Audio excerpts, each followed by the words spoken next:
Good evening, YouTube. It's Ian and Jane again, and this is show 34, day 8, and Jane went solo. Who'd have thought? No, actually, what happened here was we both had tickets for it. I didn't really fancy it, and we are so far behind with editing the actual films that I decided to stay in the hotel and actually just try and catch up. So that's exactly what we did, and then we met up for the next show, which we'll review after this one. So I mean, the first question. Do you want to do the synopsis thing? And then, yeah, because this has it? got to sort of, you'll understand why. As regular viewers will know from the kind of stuff that I pick, I quite like real life people, living or dead, and then a play about them. I do all the theatre first. That's my main priority, theatre and spoken word. And I picked this, and I will just read, this is relevant. I picked this on this basis. How it's drama and painting, visiting Cezanne. How does an artist keep going when all seems hopeless? Seeking an answer, a failed artist from New York visits Paul Cezanne, another obscure artist with his own problems. And I thought, I like Cezanne. I have an interest in, in the art. So, went along. Now, before I start actually talking about it, you can imagine my confusion while watching this production. And I will now read you what is on the back of the flyer, which I picked up post having seen it. This is the flyer.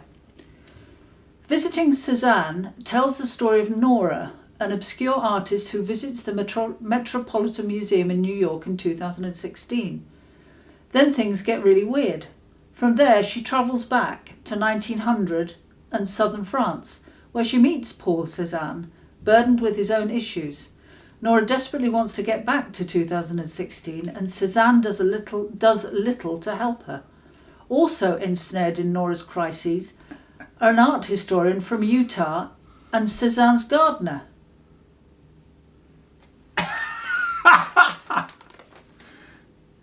No, I rest my case. No, because I did ask Jane when we first met up after this. I said, "Would I have liked it?" And you said, "No." I mean, there is some on the back of the flyer, some individual, very personal, what audiences have said. Now, I have to question why. Sorry, I sound as though I'm getting heated. I'm not really, because I thought it was quite funny. But why the huge discrepancy?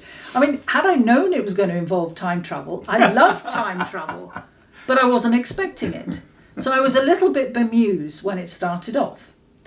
I mean, I don't want to turn this into a long... I mean, I felt it was a bit long. It lacked energy for me in parts. It was mostly about Nora trying to get back to 2016 and Cezanne being a very grumpy old so-and-so. Was it one person? No. There was a cast of 4. Okay. The whole thing's quite long. It's an hour and a half. Yeah, it's an hour and a half, and it's a cast of 4.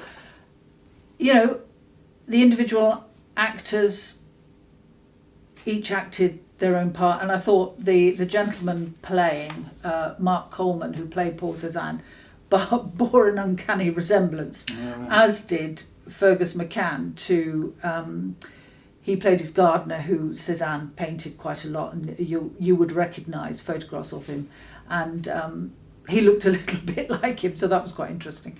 But I was very confused when somebody who was dressed in contemporary dress suddenly appeared, and I thought, what's going on? Like I said, I love time travel. I enjoyed the time travel aspect of it.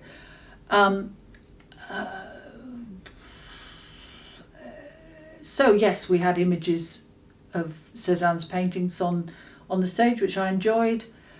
There was another sort of narrative involving the other female character apart from Nora.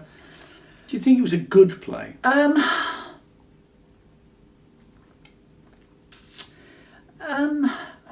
You're struggling with it. I can tell you're struggling. I think it's really difficult when you go and it's something completely different to what you expected. I mean, I'm not We've all saying had that, that, yeah. but I'm not saying that's a bad thing, because we like, we're not averse to that kind of stuff. But the reality is that I was expecting. I interrupted you. No, go on. The reality is that with an awful lot of things, not just theatre, you go to something, a performance, and you have, we as audiences, we have expectations.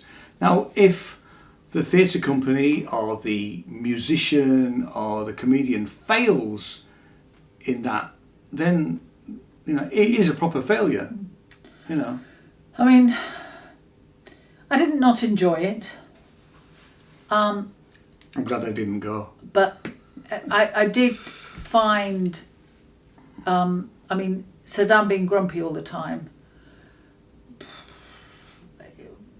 got a bit repetitive for me. There was a lot of energy when Nora suddenly discovered that she was back in 1900, as you can imagine, and she wasn't thrilled about that. And there was a lot of energy around that, but then it sort of dropped off again, and then it has sort of quite a nice little ending. Patchy then. Yeah, patchy.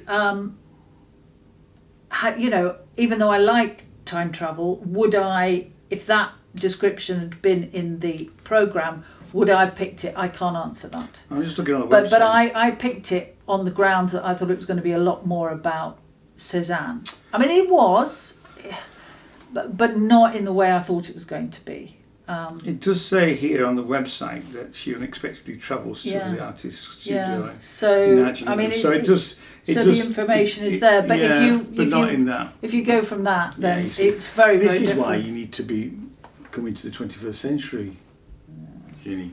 Anyway, how many stars? 3. 3. Is that a generous 3?